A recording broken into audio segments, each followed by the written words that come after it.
Okay, so I'm driving here, pulling into my neighborhood on a pretty, I don't know, pretty smooth road. Kind of see it there. It's not too bad. And you can hear that nice little squeak that's going on.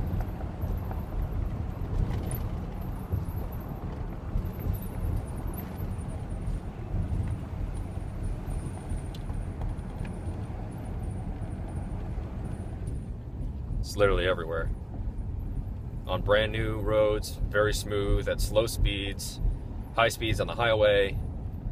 It's all the time. Over small bumps. You go over a big bump, it doesn't make a sound.